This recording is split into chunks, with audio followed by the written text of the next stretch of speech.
Just over a year ago, a handful of people decided it was time to do something radical about the climate crisis. Calling themselves Extinction Rebellion, their plan is to cause so much disruption somebody needs to tell the truth that they force real change. The age of lies is over and a new age has begun! Now there are tens of thousands of rebels committed to using the peaceful or controversial approach. You're a load of incompetent, middle-class, self-indulgent people who want to tell us how to live our lives. That's what you are, isn't it? October 2019, and Extinction Rebellion plan to carry out the largest act of civil disturbance this country has ever seen by shutting down central London for 2 weeks. As the climate crisis reaches new heights at the dawn of 2020, with many linking it to the intensity of wildfires ravaging Australia. Oh no! This is the inside story of how a mass leaderless movement of rookie rebels attempted to raise the stakes. By illegally blocking roads and gluing themselves to buildings while the full force of the police was ranked against them. move out of the way. Can rebels achieve their aim of sounding the alarm of the climate emergency Protect the future of your children. without fatally tearing their young movement apart? What do we want? Climate justice! When do we want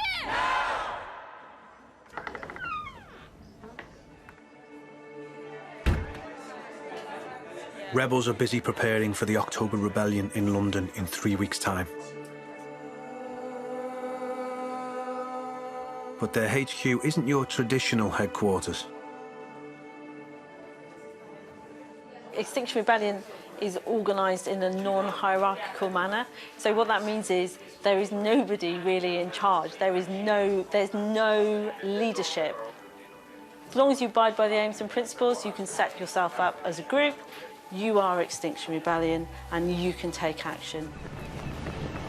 A group is a cell of rebels that band together to plan and carry out protest actions. And what that has done is allowed people to join Extinction Rebellion, to set up and to act really, really quickly. And it's probably been part of the reason that XR has grown so rapidly. In less than a year, around 300 groups have sprung up across the country, making up over 100,000 members of Extinction Rebellion. Or as they like to call it, XR. Within XR Bristol, there's a group just for the over 60s that call themselves the Rebel Elders. I look forward to seeing everybody there and let's sock it to them, eh?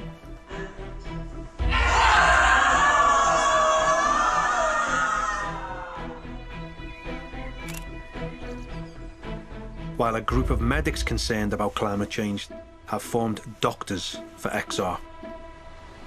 Dr. Vishal Chauhan, work in A&E from Croydon. I'm Chris Newman, I'm a GP from North London. Rita, I'm a GP trainee from London. What the scientists are telling us is really, really frightening, and the health crisis that would unfold is quite shocking. The rebels at HQ belong to central working groups. Some are volunteers, while others have given up their jobs and can claim living expenses from the movement. Parliament may have declared a climate emergency, but these rebels want to help coordinate a mass rebellion to push for much bolder government action. So the plan is we're going right to the government this time. We're focusing in and forming like a big ring around Westminster. We've got 11 sites that will be blocking the traffic getting in and getting out. And we'll also be sitting at all of the government departments, taking the fight right to their doorstep. Willfully blocking roads is illegal. And while rebels can support the rebellion without breaking the law, many are prepared to be arrested, calling themselves arrestables. Arrest is really important for the simple reason that it puts such a huge strain on policing, if of course it's mass arrest situations. So currently in legal sport we're running up and down the country giving loads of know your rights trainings so that rebels who are going to take part in the rebellion go into it knowing that they are very informed about the potential consequences and impact of arrest and what that might look like. Numbers is a big thing. So something that you couldn't do with one person, with the amount of people in this room, it's a big challenge to arrest everyone. And they might try, but things are an offence to a point, and then police will be like, no, this is too much effort. And that's kind of one of the big aims for London, I guess. Rebels held their first full-scale rebellion in April last year. London's Metropolitan Police didn't anticipate the number of protesters or their determination. I've been a police officer for 36 years. I have never known an operation, a single operation in which over 700 people have been arrested. This time, rebels want to at least double that number. They're open about their plans, and Paolo has been sharing them with the police. Always use force to make. I'll give a quick update. We had a meeting with the Met, a long meeting on Wednesday morning. We presented the plans for the October Rebellion in great detail, and then they made the following statement. The whole plan is unacceptable to London, our partners and the wider community. All available legislation will be considered in order to reduce the disruption to London. If we occupy all of these central London sites and cause huge road blockages, the strain and stretch on police resources when it comes to managing us, clearing the streets, everything like that will be so huge, eventually they will refuse to police us and go to the government and say, you've got to listen to these people and do something about it, because we can't anymore. Rebels have rented some disused courtrooms in South London as a warehouse for preparing the hardware for the rebellion. Pretty much everything will be powered by solar. This is going to be one of the 3 kilowatt inverters that they'll be using to run the lights and the projector. It's nice to have music so that people can have good morale and good vibes in the evenings. And it's also important that people can be heard when they're having their talks, because if you've got 5,000 people standing in front of a stage, it's nice to have amplified power. Power's not the only morale booster they're laying on. We've got a lot of toilets to make. Yeah, just trying to make sure that everyone has got their needs met really as much as possible when they've got toilets to go to, rather than crashing into shops as much as possible.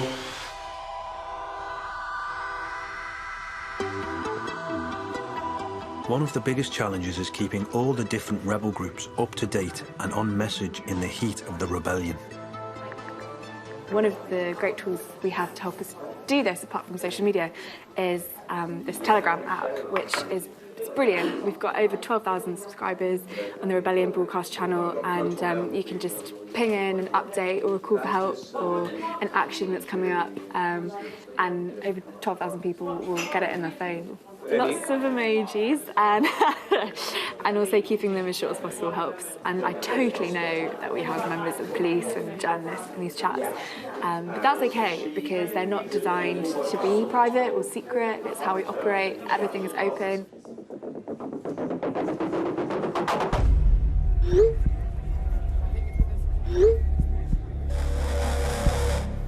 Two days before the rebellion is due to start, the rebels at the disused courtrooms get a surprise visit. Several vans full of police officers have turned up outside. The police were being really, really intimidating for anyone that was trying to take anything in or out of the building, and actually made a few arrests of people who literally were driving vans full of gazebos and flags. 10 rebels have been arrested on suspicion of conspiracy to cause a public nuisance.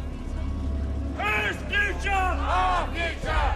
Extinction! Rebellion!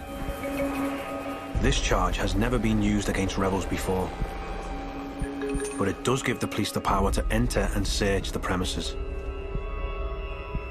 The rebels inside decide to act quickly. I think to try and get out some of this expensive kit that we want, so if we can slow down the police at all, there's some way to get out over the roofs.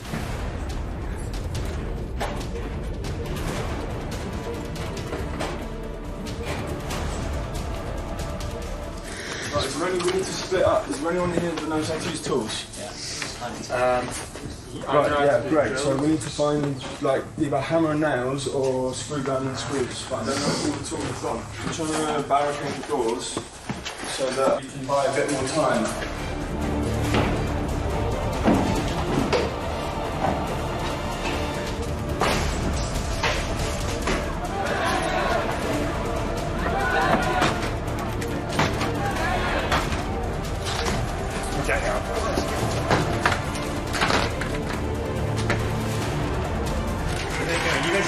Yeah, we're all in.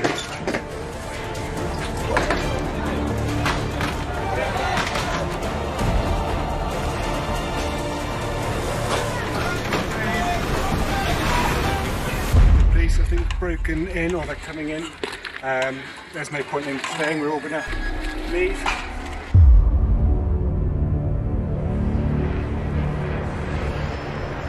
To the Extinction Rebellion protesters, you have already seen that if you act unlawfully, we will arrest you, and we will seize the things that you are using to obstruct the highways in London.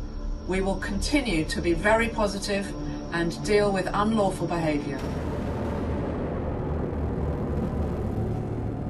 It's shaken people, but it's also given people like a, yeah, okay, right, we're in rebellion now.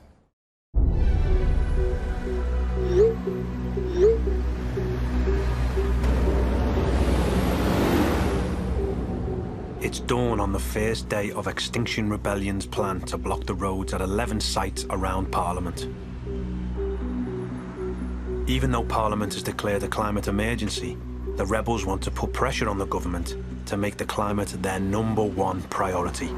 We're from Exile North Norfolk. We're on the train to London from Norwich, and here is our lovely banner. I'm on the train from Carlisle to London Euston, going down to show support for the peaceful protests in favour of strong climate action. We've come down on the coach, and we are now here and ready to protest. The roads will be blocked by rebel groups acting independently, using any non-violent tactics they can. Lots of rebels will choose to do things like bringing on large bits of infrastructure, and all of this has the impact of managing to hold a site on the street for much longer. It makes it so much harder for the police to clear. People got the power! One group has designed a 15-metre tall lighthouse, which they hope to build on Westminster Bridge.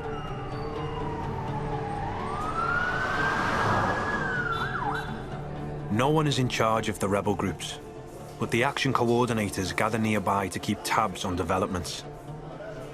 Because often there's a lot of panic and there's a lot of like rumour mill and people like exaggerate what's going on. So we're going to be getting like on the ground updates from cyclists, and then from a few people that we know at each site just directly, and then we'll be sending sort of the like broadcast information out to everybody, short and sweet, with just like what we know rather than kind of hearsay.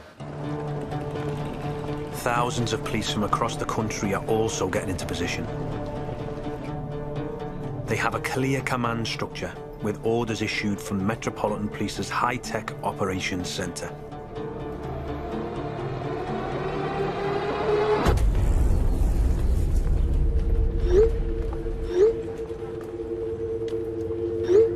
Rebels quickly respond and start blocking the roads. 2 vans carry materials to build the lighthouse onto Westminster Bridge.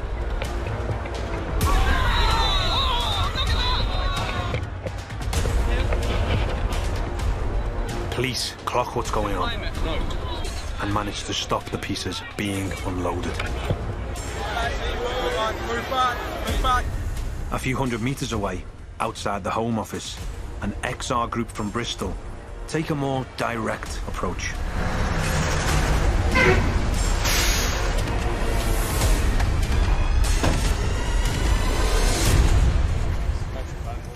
Extinction! And it doesn't take long for the rebel elders to join in with the action.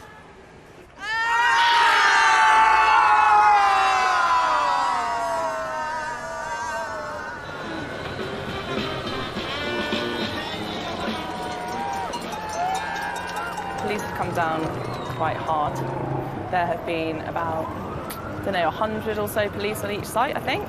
And their main target, unsurprisingly, has been the infrastructure, so the stages, and they took away some of the structures for what was going to be a lighthouse on this bridge. And they've taken also the food and cooking urns and loos and everything that they know will keep us living here. Taking the sites might feel a little touch and go to rebels at ground level, but the HQ coordinators are being fed the bigger picture. Lambeth Bridge is in, Millbank is in, Victoria Tower Gardens has moved to St James's Park, the Mile's in, Horse Guards Road's in. There's one final linchpin site to stop traffic reaching Parliament. Trafalgar Square. Still half an hour to the game. So nervous. While some rebels hold a noisy protest to one side as a diversion, others wait for the nod to be broadcast on the messaging app. People sort of waiting around behind lampposts and around corners and stuff. It's amazing how it can look like there's nothing there, and then suddenly everyone's there. A lot of people waiting for it to kick off, and I think people are waiting for the signal.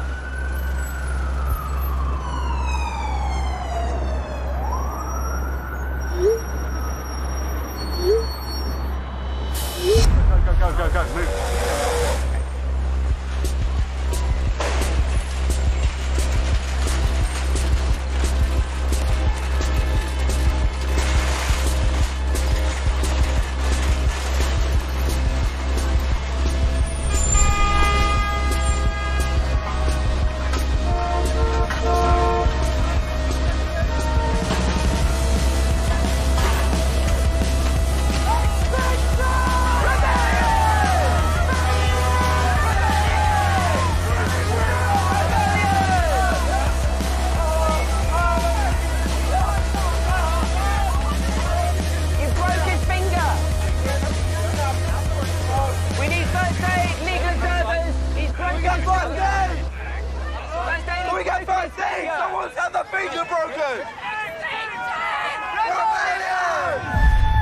At the same moment, rebels block the other entrances by locking themselves onto a trailer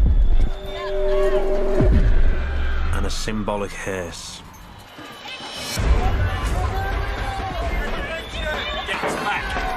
I'm doing this because I accept the reality of climate breakdown and what that means.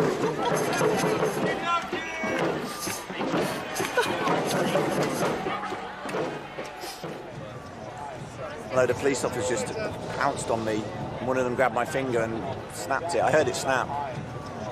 As you can see, it's not looking too pretty.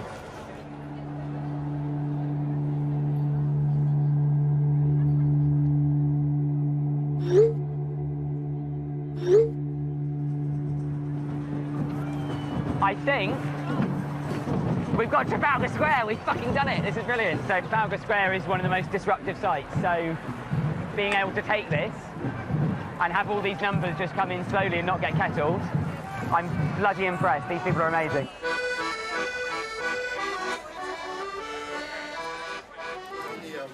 The media and messaging team have set up shop in a cafe on the square, ready to communicate the rebels' progress.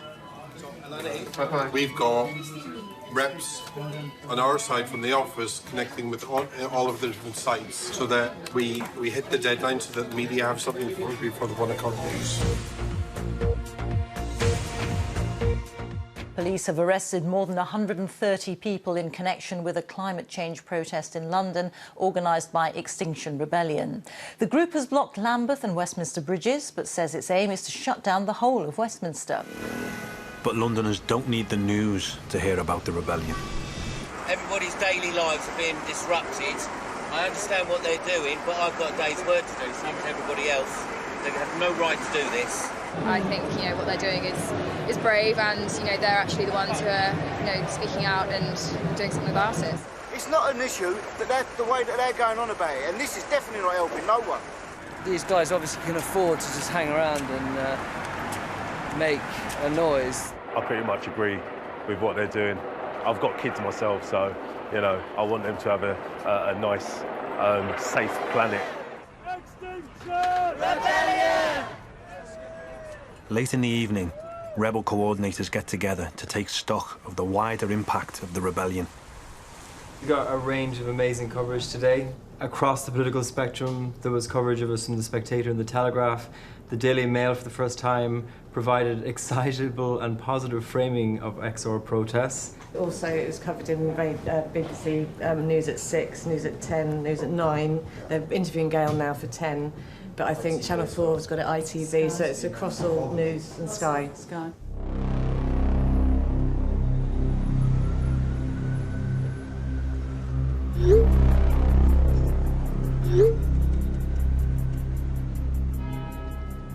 The rebels have been able to hold their roadblocks around Parliament overnight, but the state isn't prepared to let them continue. If you want to protest, you can go to the middle of Trafalgar Square. If you are protesting in the other sites, you're acting unlawfully. We will arrest you. Police officers have had their powers increased and impose new conditions under a section of the Public Order Act. Hello. Morning. On the wall. How you doing? You're more than welcome to head down to Trafalgar Square. That is a designated area that you're allowed to assemble. If you choose to remain here, potentially later on, the decision is going to be made for people to start being arrested for breaching security.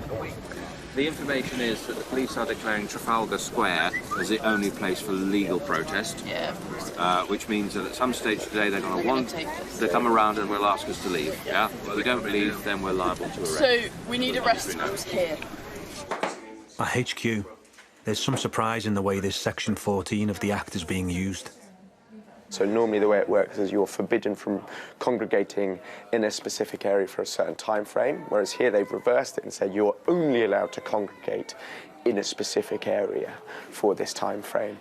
So that to us it very firmly feels like they are stretching the definition of what a Section 14 is quite dramatically.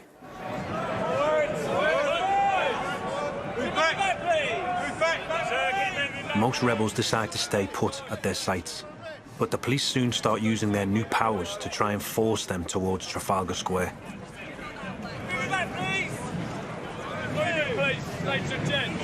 We are literally on the precipice, and each one of you as an individual, you can take a stand. The first one of you to take a stand will go down in history as the person who said no. I'm an environmental scientist and I'm shitting myself. One officer, please! Come and protect the future of your children! Have your kids grown? No, because understand, brother, understand the bigger picture. The first duty of police is to protect citizens! Told me if I come back to Parliament Square tonight, that's it. I'm going to be arrested immediately for breaching the order. They've gone Hong Kong style. So if you're non-arrestable, they tell you to move, you move. But if you are arrestable, you say no. Extinction Rebellion recognise that getting arrested isn't a way of protesting that will appeal to everyone. So this probably isn't a safe place for me to put myself. From when I was 12 years old, police have stopped me aggressively. It's nothing new. As a working class black woman, it's nothing new. I'm used to it. But for some rebels, the clampdown offers an opportunity to stretch police resources even further. You may be arrested. Being told that if they go to specific areas they will get arrested, it might almost act as an encouragement. Ladies and gentlemen, please keep moving! Yes, Father! Thank you!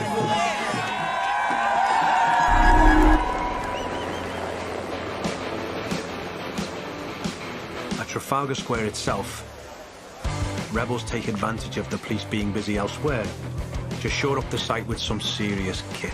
We got everything out over the back of the warehouse as the police were smashing the front doors in, so we're effectively back to full power again, which is part of the fun.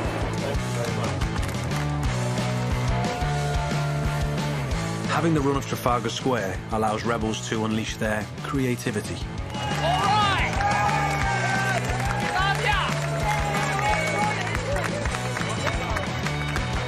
You'd be surprised how wonderful it makes you feel. We want to show, as older people, that we really care about this. We're conscious of everything that's happened in our lifetimes and our responsibility.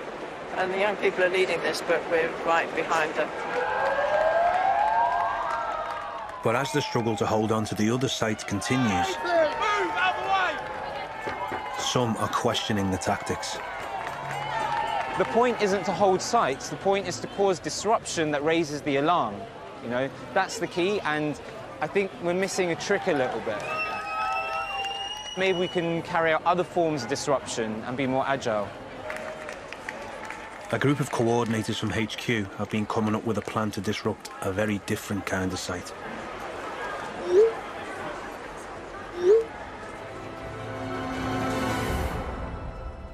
We're going to non-violently occupy the area around City Airport, right? We're going to be there at 9 AM. What are we going to do? Oh, there we go. Protesters from Extinction Rebellion are gradually being pushed to one site by police. Trafalgar Square. What do we want? Violent justice! When do we want it? Now! To make sure they continue to make an impact, the rebels have come up with a plan. The airport, leaving soon. The idea of shutting down London City Airport inspires hundreds to join the action. Yeah, this is why I feel like there's so much pressure to make this action today actually do something, because we're in this sort of fighting, scrappy position, and we've got to show that we've still got some people power, you know. It's really clear to me that these airports are a sign of a society we can no longer afford to be living in. So the harm that it's causing, the lives that it's harming by flying, it's just not in our culture to even consider that.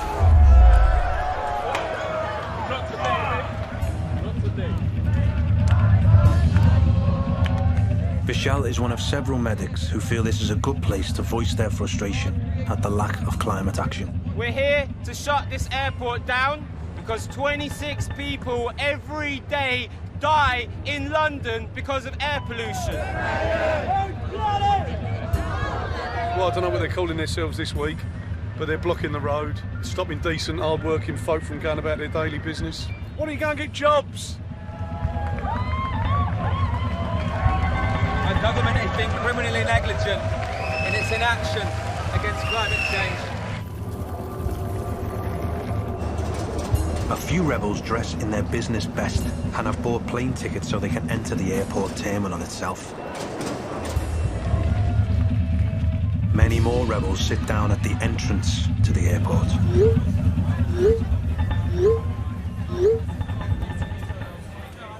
Looks fun. And you've already screwed it in? No, not yet. Okay. But you know how to do it? Just screw it tight and then take the cap off and squeeze. Gluing to the floor makes the police's job of keeping the airport moving harder. Some of the rebels disguised as passengers are quickly picked up.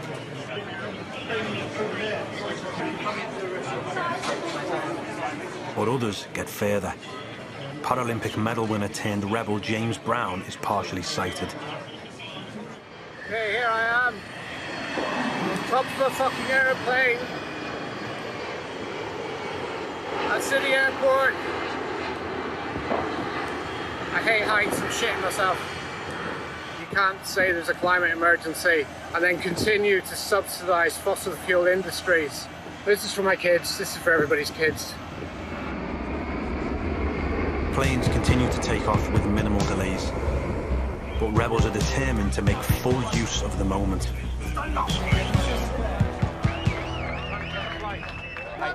Every flight that takes off is killing people and causing harm, but hopefully this will create a conversation in the British public that our government needs to stop expanding airports and start shrinking the amount of flights that are taking place. just hope it's worth it. I hope the British people listen to what doctors and all these people are saying. On day 4 of Extinction Rebellion climate change protests, demonstrators have targeted London's City Airport, although they failed to stop it from shutting down. Back in central London, the only remaining rebel roadblocks are on the fringes of Trafalgar Square. It's feeling like it hangs in the balance right now, I think, because the big threshold it's got to get over is, does this grow the movement? Are we still like building, or have we hit a peak and then we're going to fall?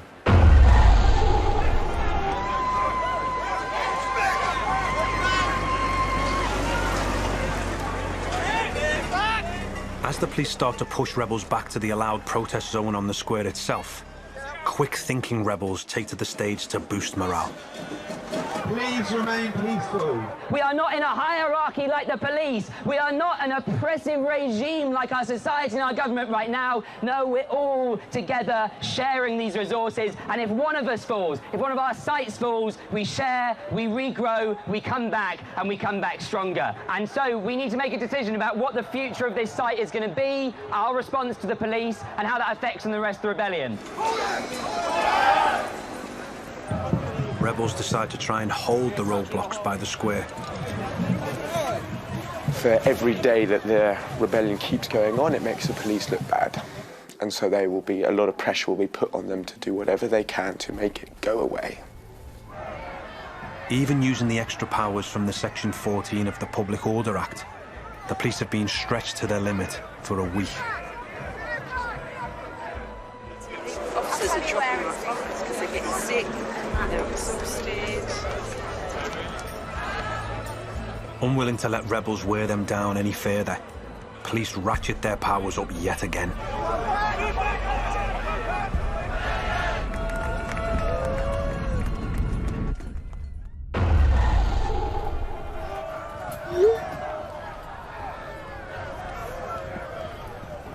Last week, we'd said to Extinction Rebellion that the only place you can lawfully assemble for protest is in Trafalgar Square. Last night, we added a duration to that protest. So we said you can lawfully assemble at Trafalgar Square for protest purposes up until 9 o'clock, that's 2100, last night. After that time, no assembly for protest is lawful, and as a result, would be liable for arrest. This feels very unprecedented. To do a sort of citywide, this huge overarching Section 14 ban is something we've not seen before. Any two people with Extinction Rebellion connections gathering is now, in theory, allegedly according to the police, against the Section 14 order. There's a strong case for saying what they're doing is illegal, that it's infringing civil liberties, infringing our right to protest, our right to assembly. You would need sort of serious justification for that. You know, I've got a 2-year-old grandson, and I'm scared to death about what the future of the world may be when he's my age. It's my right to peaceful protest, and I just wonder where can I go to do that? Rebels immediately begin responding to the police's unprecedented measure. Yesterday, our lawyers wrote to the police asking them to withdraw the order, and they refused to do so. So this morning, we put in an application for judicial review at the High Court. You know, this is an urgent application. While XR lawyers take up the legal challenge, hundreds of rebels on the street sense an opportunity. This is a crucial moment. It's either going to completely extinguish everything, or it's going to really fan the flames, and people are going to go, what the fuck, this is insane. We don't have to block roads anymore, just turning out and being there should be enough now. This is indeed what democracy looks like here.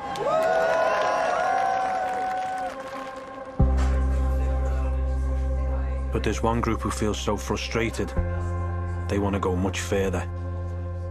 We don't know what else to do.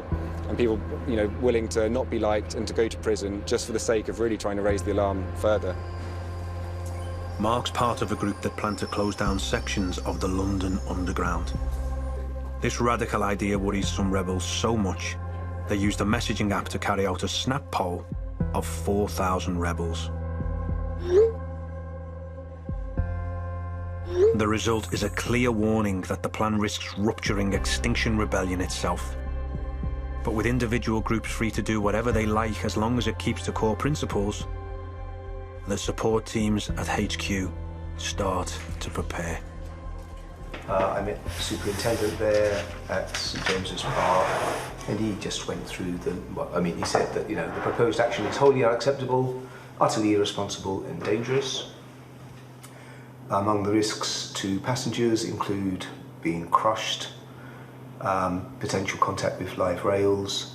Risks to protesters include being dragged under the train, and of course, passengers self-policing. And passenger on passenger crime is increasing sharply. Okay.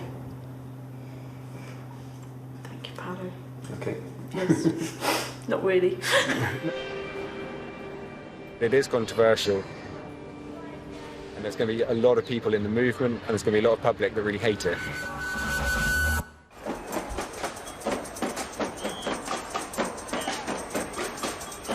The government say they're tackling climate change and aim for carbon emissions to reach net zero by 2050.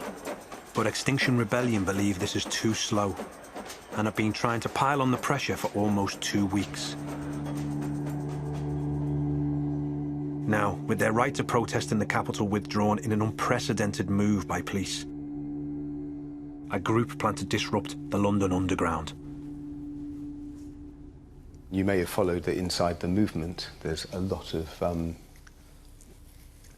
disquiet, displeasure about this because it's perceived as going against the wishes of the majority, and I think that's probably true.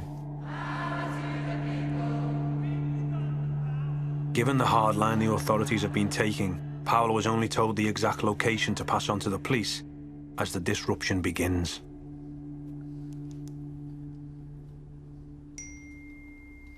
Okay, well, I've just been informed it's in Canning Town. Here we have activists who have jumped on top of a train at Canning Town station. Sorry, mate, we'll be on there, you prick. Get out, we've got to go fucking work. Morning, Paolo. Morning, Wayne. It's at Canning Town. I'm just looking. Canning Town? Canning Town, yes. I'm looking at the live video. We're so sorry. No,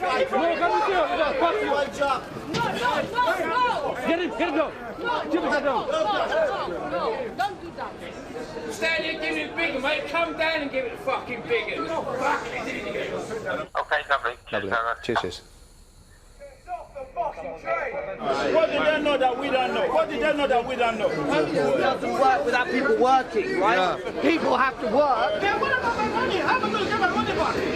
This is just the reaction many rebels feared. Just hoping here that there is no, as they call it, self-policing by passengers.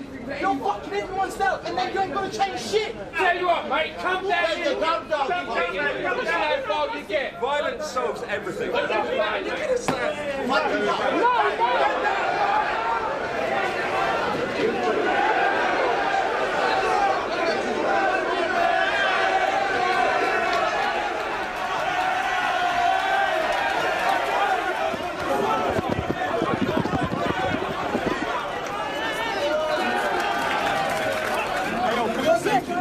Protest now, you fucking dickhead! Do it on the right fucking...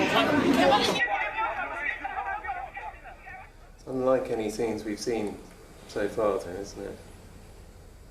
We were warned. Fucking disaster. I know.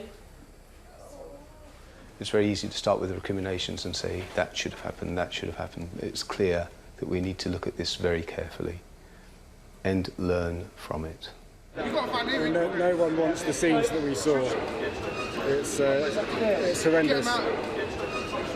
Right, what are your belongings, man? Yeah, this bag here. What the outcome will be, what effect this will have, I don't know. I hope it produces a visceral effect and people think about the emergency. The nation's press are leading with the story. And as calls pour into Rebel HQ, it's up to Sarah to help explain the action and save the movement from breaking point. My feeling is that at this moment we have to stand up and absolutely back this action.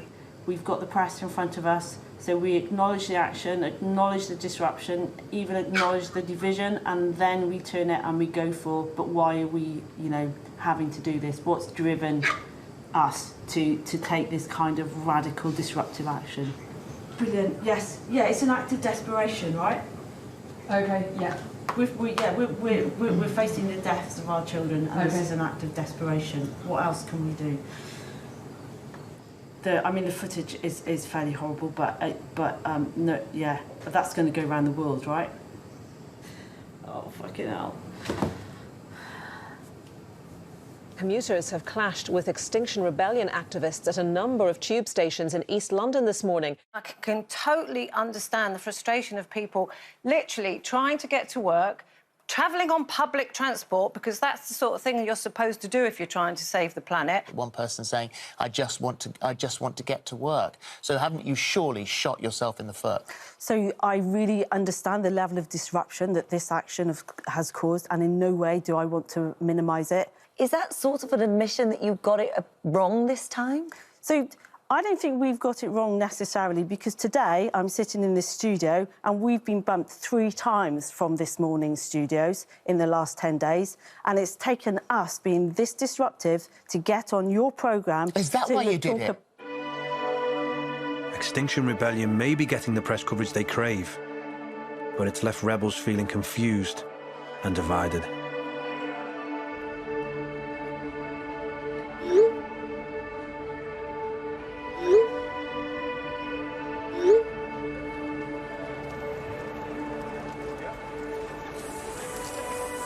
Despite feeling bruised, rebels have succeeded in pulling off one of the largest acts of civil disturbance that London has ever seen.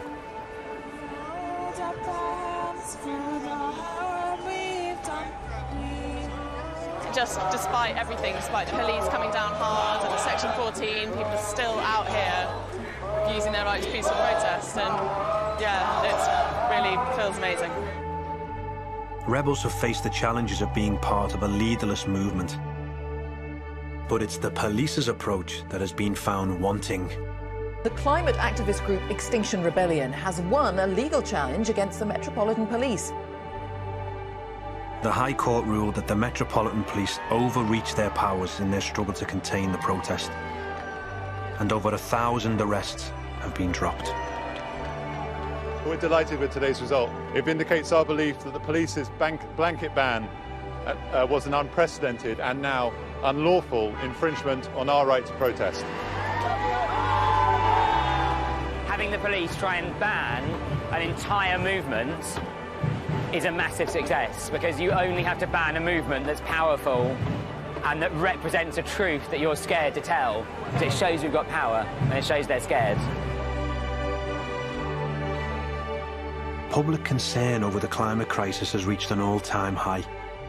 Though some criticise XR's demands as unrealistic, its members plan to continue to rebel until the government treats the climate emergency with the urgency they believe it demands. I've stepped over the line now. I really feel like I'm not a law-abiding citizen. I'm free now to do what's needed to fulfill this urge, this desire in me to prevent unnecessary suffering of people in this country and around the world. We've got some cool stuff planned.